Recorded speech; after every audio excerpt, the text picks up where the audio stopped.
Square value of alternating current, ठीक है। और कंप्लीट साइकिल के लिए हम इसको निकालते हैं, क्योंकि रूट मीन स्क्वायर वैल्यू की डेफिनेशन हमारी कहती है कि जितनी हीट एक स्टेडी करंट यानी डीसी करंट सेम टाइम में सेम सर्किट में डेवलप करेगा, जनरेट करेगा, उतना ही हीट एसी भी हमारा सेम टाइम में और सेम सर्किट में जनरेट करेगा।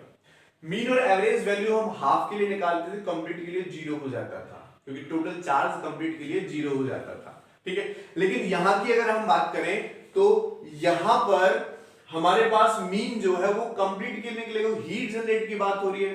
पहले भी हाफ सर्किट में हाफ साइकिल में जनरेट होगी और दूसरे में भी हाफ में हीट जनरेट होगी, तो इसलिए हम कंप्लीट साइकिल के लिए यहां पर निकाल कर चलते हैं। तो देखो करते हैं इसको। अगर मैं आई आरएमएस वैल्यू यहां से निकालता हूं तो आई आरएमएस निकालने का जो फॉर्मूला है क्या कहता है, रूट मीन स्क्वायर वैल्यू। तो ये हो जाएगा आई का square dt and integration upon total time मेरे पास हो जाएगा, तो मैं t टाइम लेकर चल रहा हूं और उसका क्या करना है, रूट करना है। तो उसको मैंने रूट कर दिया, तो ये मेरे पास रूट मीन स्क्वायर, ठीक है। मीन के लिए मैंने टाइम से इसको डिवाइड कर दिया, ठीक है, स्क्वायर हो गया और उसका मैंने क्या कर दिया, रूट कर दिया, तो ये मेरे पास यहां से फॉर्मूला निकल कर आ गया। अब इस रूट को हटाकर बोथ साइड में स्क्वायर करूंगा तो यहां पर स्क्वायर हो जाएगा, इसको बाद में लगा लेंगे, थोड़ा सा इजी रहेगा। और जो टाइम की वैल्यू कंप्लीट साइकिल के निकाल रहे हैं तो 0 से t टाइम के लिए हो जाएगा, है ना। ऐसे करके मेरे पास कंप्लीट साइकिल बनता है कि t टाइम ये 0 और ये हाफ टाइम था, है ना। ये क्या था, हाफ टाइम था बच्चों, ओके। तो आई स्क्वायर dt एंड t, इसको मुझको अब सॉल्व करना है। तो देखो उसको सॉल्व करते हैं। यहां पर मैं ले लेता हूं आई आरएमएस का स्क्वायर इक्वल टू 1/t हमारे पास बाहर हो गया। तो आई की जो वैल्यू है, आई की वैल्यू क्या होती है वो लिख लेते हैं, आई नॉट साइन ओमेगा टी, ये वैल्यू थी। अब दोनों का क्या होगा, स्क्वायर होगा, तो मैं इसका भी स्क्वायर कर लेता हूं, इसका भी स्क्वायर कर लेता हूं इनटू dt, और टाइम 0 से t हमारे पास चेंज हो रहा है। अब इसका इंटीग्रेशन मुझे करना पड़ेगा, तो देखो 1/t और आई नॉट स्क्वायर को भी मैं बाहर ले लेता हूं, यहां से साइन स्क्वायर ओमेगा टी का इंटीग्रेशन करेंगे। तो साइन स्क्वायर ओमेगा टी का जो इंटीग्रेशन है वो हमारे पास डायरेक्ट नहीं होता, तो इसका फॉर्मूला होता है क्या, 1 minus cos 2 omega T by 2, है ना। कॉस 2 थीटा जो हमारे पास होता है वो होता है 1 माइनस साइन स्क्वायर थीटा के इक्वल। तो वहां से मैंने साइन स्क्वायर थीटा की वैल्यू निकाली, तो ये हमारे पास फॉर्मूला आ जाता है। अब इसका हम 0 से t इंटीग्रेशन कर लेते हैं, ठीक है। पता नहीं साइन स्क्वायर ओमेगा टी का फॉर्मूला होता है, देखो अगर मैं cos 2 थीटा की वैल्यू निकालता हूं तो वो 1 माइनस 2 cos 2 थीटा की वैल्यू निकालता हूं तो 1 माइनस cos थीटा की 2 sin स्क्वायर थीटा उसकी वैल्यू होती है। और अगर मैं इसको cos की फॉर्म में प्लस में लिखूं तो 1 plus 2 cos square theta, sorry reverse कर दिया, 2 cos स्क्वायर थीटा माइनस 1 इसकी वैल्यू होती है, ठीक है। तो यहां से अगर मैं sin स्क्वायर ओमेगा t की वैल्यू निकालूं तो sin स्क्वायर ओमेगा t की वैल्यू अगर निकाले तो इधर आ जाएगा और इधर चला जाएगा तो माइनस हो जाएगा। तो इस फॉर्मूले का यूज करके मैंने sin स्क्वायर ओमेगा t को ब्रेक किया। अब मुझे इसका इंटीग्रेशन करना, तो वो कर लेते हैं। देखो 2 कांस्टेंट है, इसको बाहर ले लेते हैं, तो ये हो गया I naught square by 2t। Integration पहले मैं 1 का कर रहा हूं तो 1 का विद रिस्पेक्ट टू t करेंगे तो t आ जाएगा और लिमिट्स रख देंगे बच्चों 0 से t, क्लियर। एंड माइनस 2 मैं पहले बाहर ले चुका हूं। cos 2 ओमेगा t का इंटीग्रेशन क्या होता है बच्चों, sin 2 omega t and divided by 2 omega t का क्या हो जाएगा, 2 ओमेगा एंड 0 से t इसकी वैल्यू पुट कर देंगे।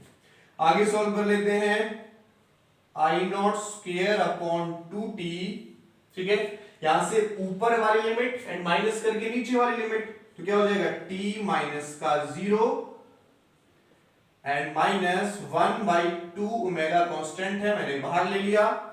तो यहां का रूल क्या, ऊपर वाली लिमिट पुट करेंगे माइनस करके नीचे वाली लिमिट, तो देखो sin 2 ओमेगा की वैल्यू मैं पुट कर रहा हूं, क्या होती है बच्चों 2 π/t एंड इस t की जगह क्या आ जाएगा कैपिटल T एंड माइनस करके लोअर लिमिट, तो लोअर लिमिट कितनी है 0, तो यहां पर 0 पुट करेंगे तो क्या हो जाएगा, सॉरी साइन चल रहा है तो क्या हो जाएगा sin 0 डिग्री, ओके।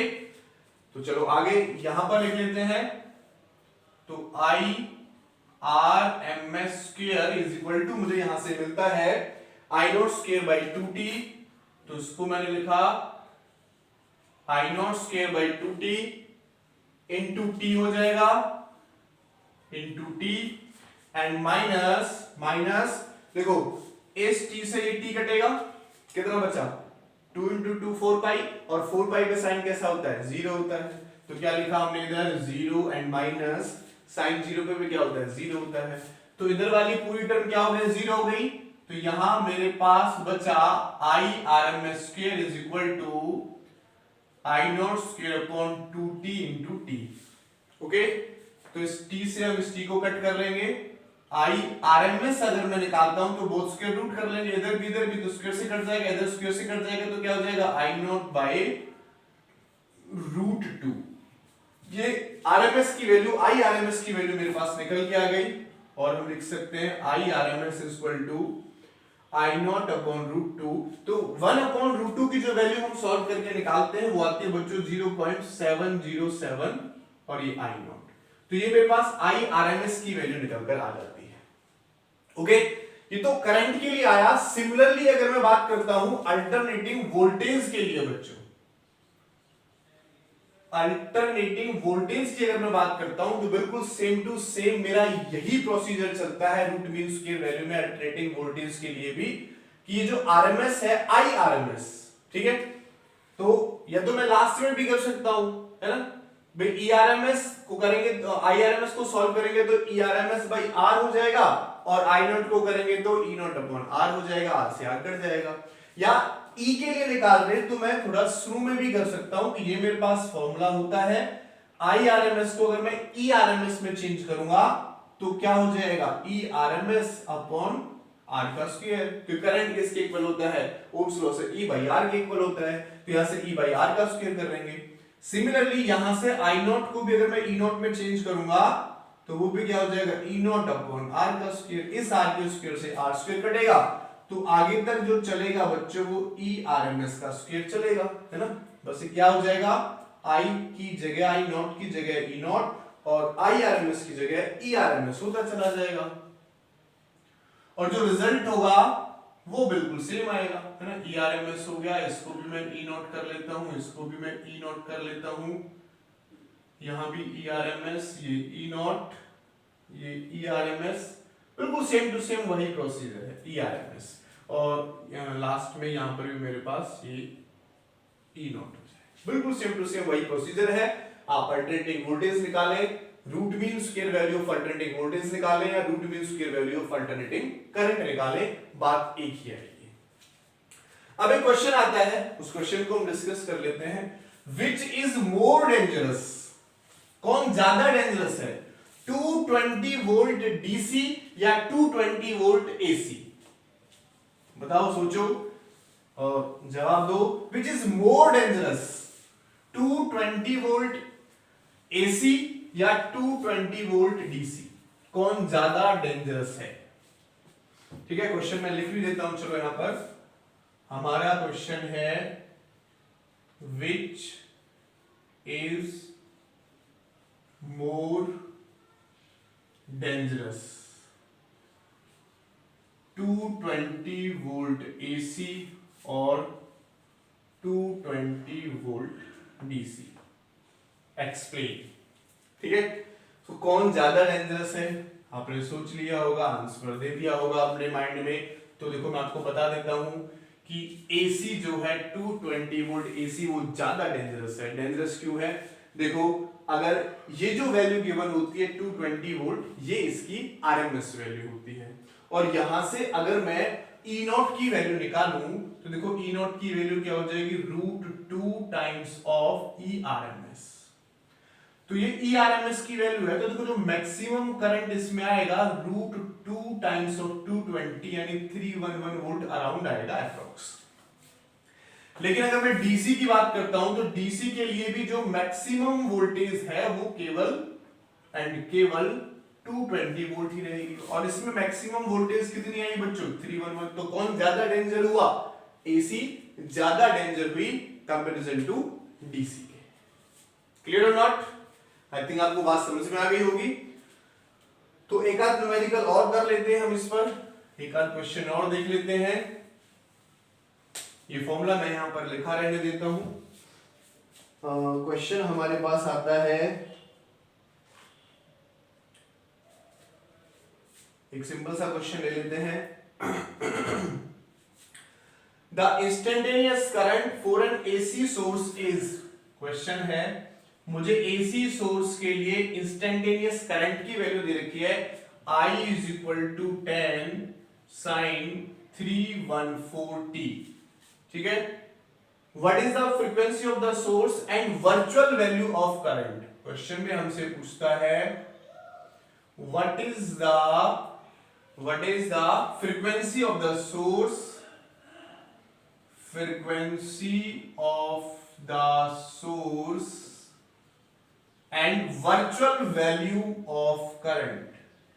अब आप कहोगे sir virtual value of current क्या है? तो वर्चुअल वैल्यू का मतलब आरएमएस वैल्यू से ही है, ठीक है। तो चाहे वर्चुअल लिखा हो चाहे आरएमएस लिखा हो, बात एक ही है। तो हमें आरएमएस वैल्यू फाइंड आउट करनी है और फ्रीक्वेंसी निकालनी है। तो देखो क्वेश्चन का आंसर देख लेते हैं। ये जो गिवन इक्वेशन है इसको जनरल इक्वेशन के साथ कंपेयर करेंगे, आई नॉट साइन ओमेगा टी के साथ। अगर इस इक्वेशन को मैं इसके साथ कंपेयर करता हूं तो देखो आई नॉट जो मैक्सिमम करंट है वो मुझे कितना मिला, 10 एम्पियर, एंड ओमेगा की वैल्यू कितनी आई बच्चों, 314 रेडियन पर सेकेंड। अब मुझे क्या फाइंड आउट करना है? अगर एंगुलर फ्रीक्वेंसी पूछता है तो आ गया, लेकिन अगर ओनली फ्रीक्वेंसी पूछता है तो ओमेगा क्या होता है बच्चों, 2 पाई न्यू के इक्वल, और न्यू निकालूं तो ओमेगा अपॉन 2 पाई हो जाएगा, यानी 314 अपॉन 2 पाई की वैल्यू क्या आती है, 3.14 ले लेते हैं, ठीक है। इसको हटाने के लिए 100 हम ऊपर लगा देंगे तो कट जाएगा। तो फ्रीक्वेंसी कितनी आएगी बच्चों, 50 हर्ट्ज निकल कर आ गई। और अगर मेरे से पूछता है आरएमएस वैल्यू, तो आरएमएस वैल्यू निकालने का फॉर्मूला है ये क्या, I RMS is equal to I naught upon root 2। तो आई नॉट की वैल्यू है 10 अपॉन रूट 2, मेरे पास आरएमएस वैल्यू आ जाएगी, ठीक है। 10 अपॉन रूट 2 को मैं लिख सकता हूं 5 इंटू 2 बाई रूट 2, तो रूट 2 से रूट 2 बार कट जाएगा, तो 5 रूट 2 एम्पियर मेरे पास आरएमएस करंट की वैल्यू आ गई। ओके बच्चों, थैंक यू सो मच।